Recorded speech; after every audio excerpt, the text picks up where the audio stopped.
pacientes que têm o objetivo de hipertrofia, é comum, né, e é necessário, na maioria das vezes, nós realizarmos um superávit calórico, prescrevermos um superávit calórico.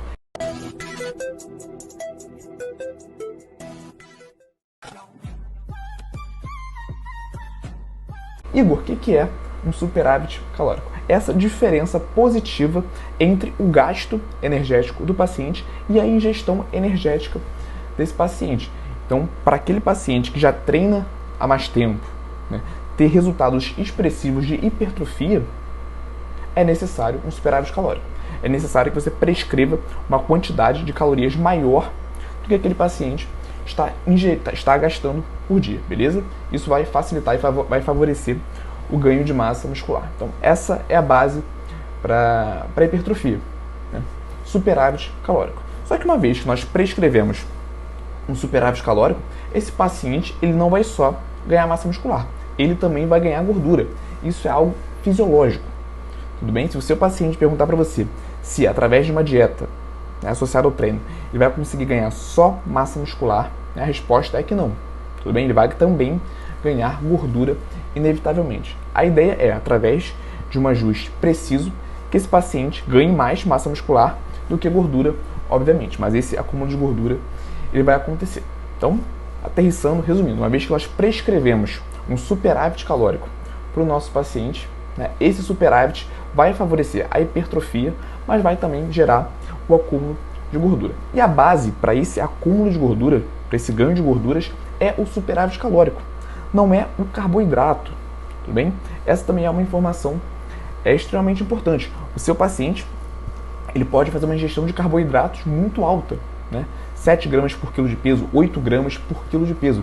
Se ele não estiver em superávit calórico, se ele não estiver ingerindo, né, mais calorias do que gastando, ele não vai ganhar peso, tá? Ele não vai ganhar massa muscular, ele não vai ganhar gordura, considerando aqui um paciente treinado. Até porque o paciente destreinado, ele consegue sim ganhar massa muscular, até mesmo em déficit calórico, tá? Mas para a grande maioria dos casos, o nosso paciente, sem estar em superávit calórico, ele não vai ter ganho expressivo de massa muscular nem gordura, certo? Então é possível que o seu paciente tenha uma rotina extremamente puxada, ou então até mesmo um atleta, é possível que ele faça um grande consumo de carboidrato nessas quantidades que eu exemplifiquei aqui, e ainda assim, né, ele não ganha gordura, ele não ganha peso.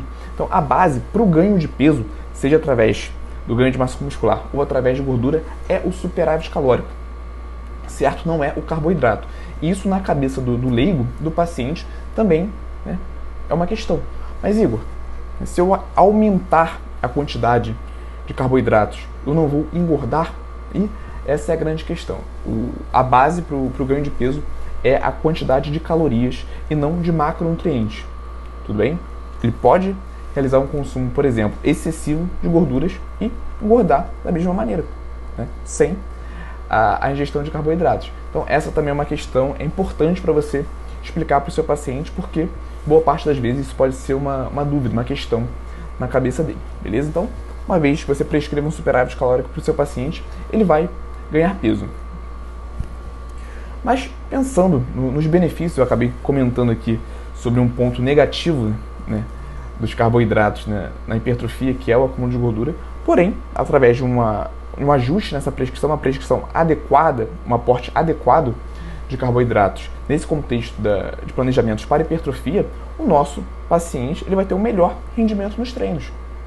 Tá? Para aquele paciente que está treinando de forma inadequada, que se sente cansado, se sente sem força, você pode fazer esse manejo nos macronutrientes. Reduzir, por exemplo, o aporte de lipídios, até mesmo de proteínas, e aumentar o aporte de carboidratos. Quando nós falamos de nutrição esportiva mais voltada para essa melhora de performance esportiva em atletas de alto rendimento, né, grandes quantidades de carboidratos na dieta é muito comum justamente por isso. Melhora de performance relacionado ao aumento do consumo de carboidratos, principalmente pela questão do glicogênio, tá, galera? Glicogênio, essa forma que o nosso corpo estoca, né, o carboidrato.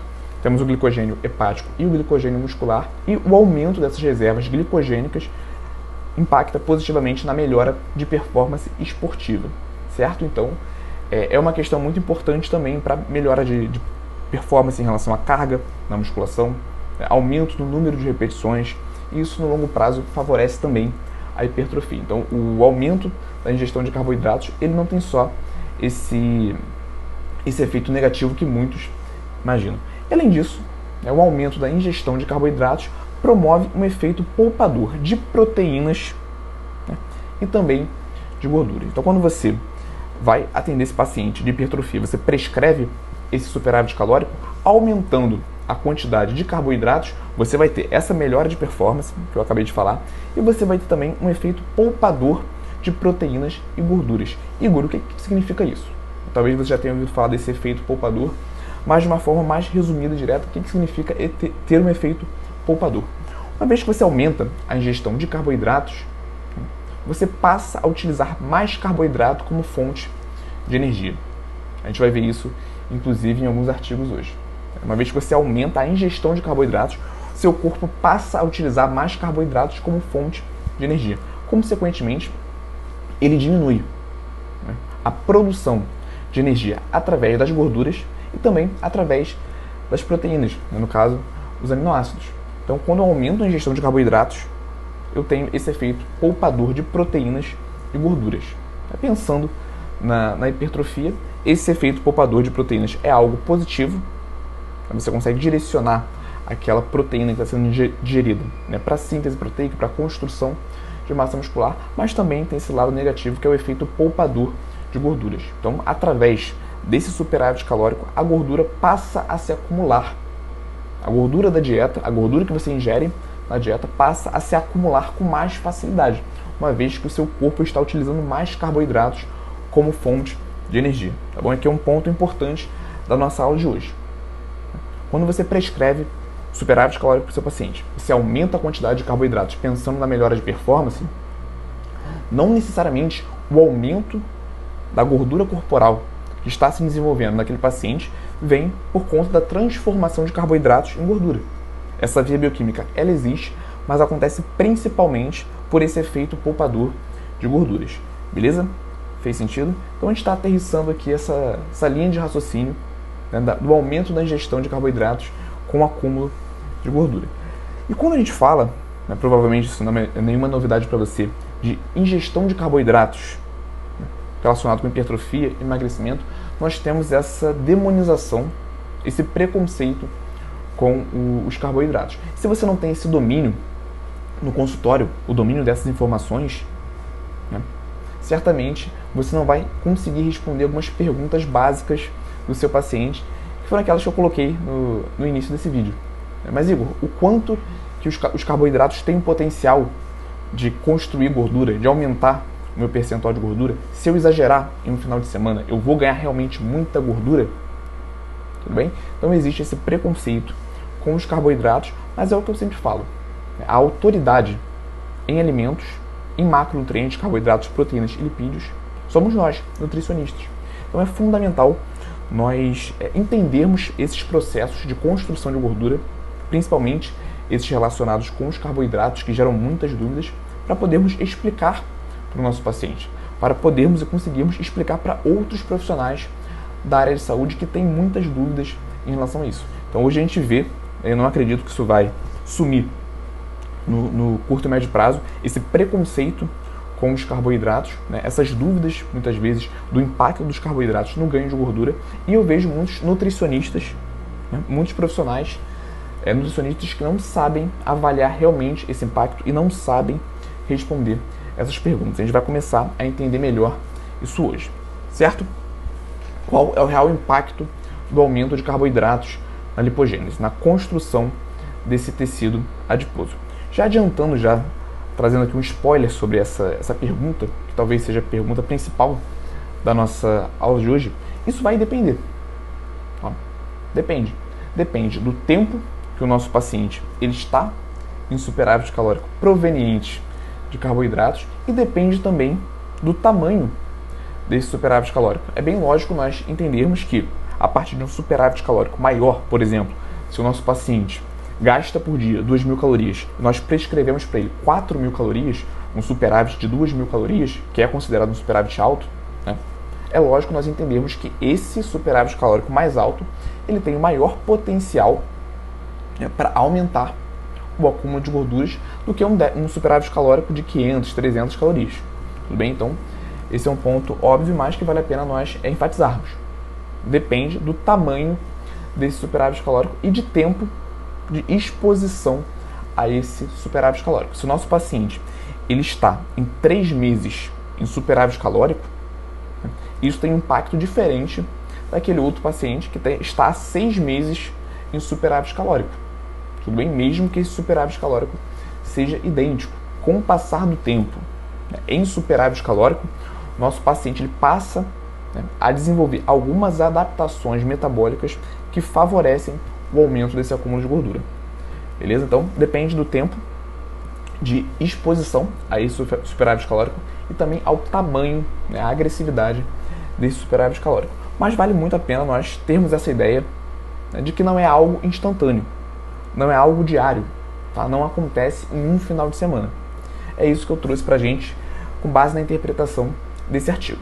Esse artigo ele fez o seguinte: analisou os pesquisadores, 9 indivíduos saudáveis que tinham aproximadamente 65 quilos em média, e eles passaram em momentos diferentes, por protocolos dietéticos diferentes. Em um momento, eles seguiram uma dieta isocalórica, ou seja, com um consumo energético igual ao gasto energético, e nessa dieta eles tinham 50% de carboidratos, 35% de gorduras e 15% de proteínas. Isso dava ali 4,7 gramas de carboidrato por quilo de peso do indivíduo. Então, era uma dieta que nós já conseguimos considerar como hiperglicídica.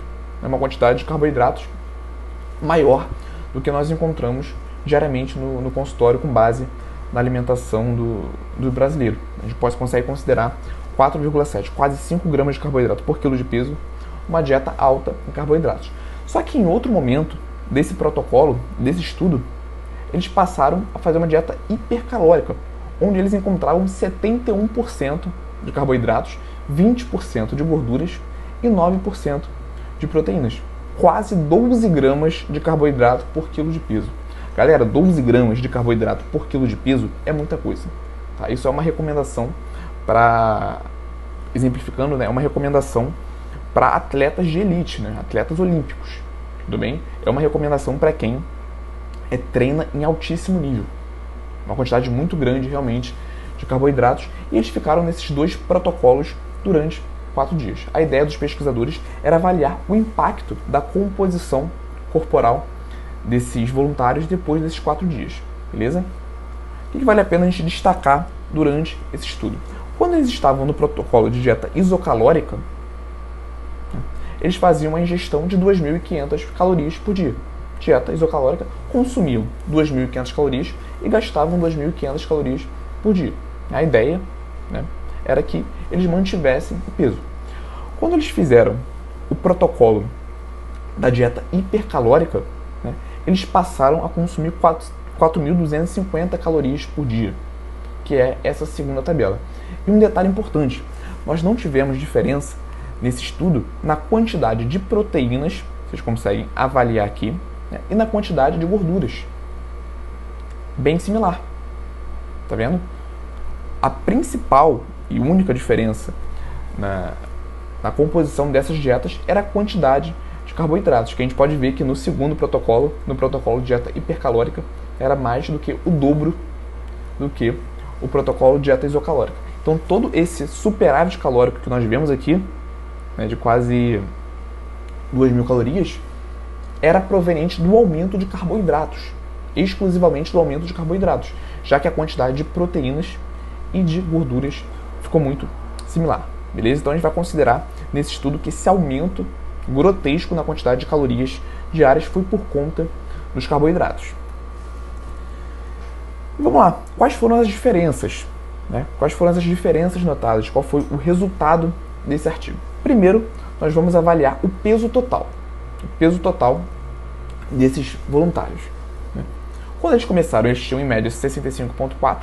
Depois do protocolo da dieta isocalórica, foi para 65,5, praticamente diferença nenhuma, e era o esperado já que não teve nem um superávit calórico e nem um déficit calórico, então a manutenção do peso era o esperado.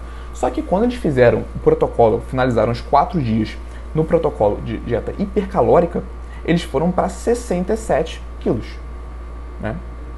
Uma diferença expressiva. 2 quilos, 2,1 quilos a mais, em média, né? Acho que por aí.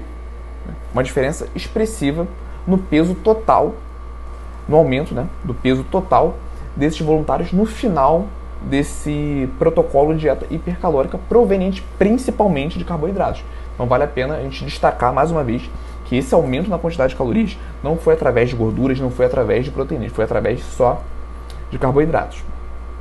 Beleza? Em relação ao peso total. Quando o estudo, os pesquisadores avaliaram a quantidade de massa gorda, né, olha que interessante.